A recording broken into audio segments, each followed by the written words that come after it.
आज आपण पांडुरंगासंबंधित एक अशी कथा बघणार आहोत जी बऱ्यापैकी लोकांनी ऐकलेली नसेल. पंथ दरवाजा खोलो, पंथ दरवाजा खोलो, दारावर जोरजोरात धक्के बसू लागले. पंथ दरवाजा खोलो, पंथ जेवायला बसले होते. दुष्काळ असल्यामुळे त्यांच्या पंक्तीला आणखीही काही अतिथी होते. पंथांच्या पत्नीने दरवाजा उघडला. बाहेर हत्यारबंद 2 यवन शिपाई उभे होते. दामाजी पंथ कहा है? सरकार का हुक्म है. ते यवन शिपाई गरजले. आपण आत यावे, पंथांची बायको म्हणाली. यवन शिपाई आत आले. आतमध्ये जेवणाची पंगत बसली होती. प्रथेप्रमाणे पंथांच्या पत्नीने गुळपाणी दिले. तसे ते शिपाई म्हणाले, माईजी खाने को कुछ मिलेगा? हा हा, क्यों नहीं, बैठिये, पंथ अदबीने म्हणाले आणि पत्नीला 4 पानं मांडायला सांगितली. दुपारची वेळ होती. उन्हाचा कडाका होता. शिपायांना भूक लागली होती. दोघे जण जेवायला बसले. संतांच्या घरचे ते सात्विक अन्न पोटात गेले आणि शिपायांच्या वृत्तीत बदल होऊ लागला. ते शांत झाले. त्यांनी थैलीतून एक कागद बाहेर काढला आणि पंथांच्या हातात ठेवला. पंथांनी तात्काळ जाणले त्या कागदात काय लिहिलेले आहे. तो कागद घेऊन पंथ देवघरात गेले आणि तो कागद पांडुरंगाच्या मूर्तीपुढे ठेवला आणि म्हणाले, माझी लाज तुला पांडुरंगा. कागद परत घेऊन पंथांनी तो उघडून वाचला. मंगळवेढ्यातले धान्य कोठार लुटल्याचा आरोप दामाजी पंथांवर ठेवून पंथांना काढण्या लावून दरबारात हजर करावे असा हुकूम होता. दामाजी पंथ पत्नीचा निरोप घेऊन त्या शिपायांबरोबर जायला निघाले. ही बातमी वाऱ्यासारखी पंचक्रोशीत पसरली आणि पंथांच्या वाड्यासमोर गर्दी लोटली. पंथांना येऊन ते शिपाई वाड्याबाहेर आले आणि गावकऱ्यांनी शिपायांना वेढा घातला. पंथ हात जोडून गावकऱ्यांना म्हणाले, ते बादशहाचे शिपाई आहेत. त्यांना सरकारी कामात अडथळा करू नका. एवढ्यात पंथांची पत्नी शिपायांना म्हणाली, तुम्ही एकदम बिदरला जाऊ नका. आधी पंढरपूरला जा आणि मग बिदरला जा.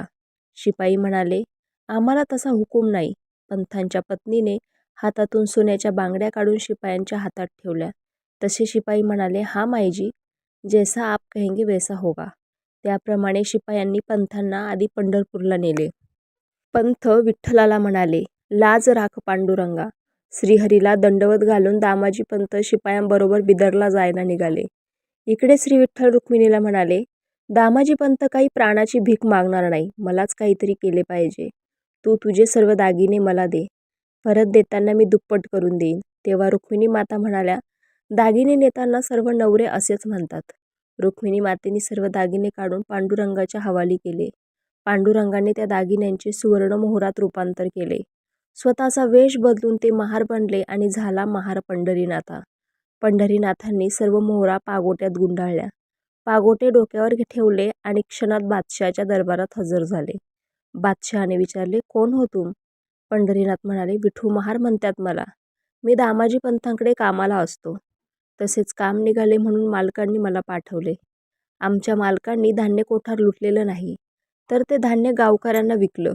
त्याचे हे पैसे आणले आहेत. असं म्हणून पंढरीनाथांनी डोक्यावरचे पागोटे काढून त्यातल्या सुवर्ण मोहरा बादशापुढे ओतल्या. बादशाह मनात म्हणाला, माझा खजिना पण एवढा नाही. बादशहाने पैसे मिळाल्याची पावती विठू महाराजांच्या हाती ठेवली आणि विठू महाराजाला बादशहाने विचारले की दामाजी पंथ तुला किती पगार देतात? 1 लक्ष देतात. विठू महार म्हणाला, मी तुला 2 लक्ष पगार देतो. माझ्याकडे काम कर. यावर विठू महार म्हणाला, मला 2 लक्ष चालत नाही. 1 लक्ष संसारात आणि 1 लक्ष दरबारात मला चालत नाही. मला 1च लक्ष लागते. बादशहाला काहीच उमगले नाही. बाहेर येताच विठू महार अंतर्धान पावला. पंढरीनाथांनी ती पावती पंथांच्या घरी जाऊन त्यांच्या देवघरातल्या पोथीत ठेवली. इकडे दरबारात यवन शिपायांनी दामाजी पंथांना हजर केले. तेव्हा बादशहांनी दामाजी पंथांना सांगितले, तुमच्या विरुद्ध कोणताही आरोप नाही. तुम्ही ज्या विठू महाराला पाठवले होते त्यांनी सर्व रक्कम दरबारात जमा केली आहे. दामाजी पंथांना आश्चर्याचा धक्काच बसला. हा कोण विठू महार? त्याने कोठून पैसे भरले? बराच वेळ विचार केल्यावर दामाजी पंथांच्या लक्षात आले की विठू महार म्हणजे खुद्द पंढरीनाथ दरबारात येऊन गेले. पंथांच्या डोळ्यातून अश्रुधारा वाहू लागल्या. बादशहाला स्वतः पंढरीनाथांनी दर्शन दिले. पंथ मनात म्हणाले, हे बरे पंढरीनाथा, वर्षानुवर्ष आम्ही तुझी भक्ती करावी आणि दर्शन मात्र तू बादशांना दिलंस. पंथ घरी आले आणि थेट देवघरात गेले. पांडुरंगांचे दर्शन घेतले आणि त्यांना जाणवले पांडुरंग मिस्किलपणे हसतायत. त्यांचे लक्ष उघड्या पोथीकडे गेले. त्यात एक कागद होता. तो हातात घेऊन वाचला. बादशहाच्या शिक्क्याची ती पावती होती. धान्याची रक्कम मिळाली. पंथांना गैरभरून आलं. पुन्हा डोळ्यातून पाणी वाहू लागलं. भक्तीपाशी देव घालीत असे एवढी धूत असे गोडी अर्जुनाची. रामकृष्ण हरी.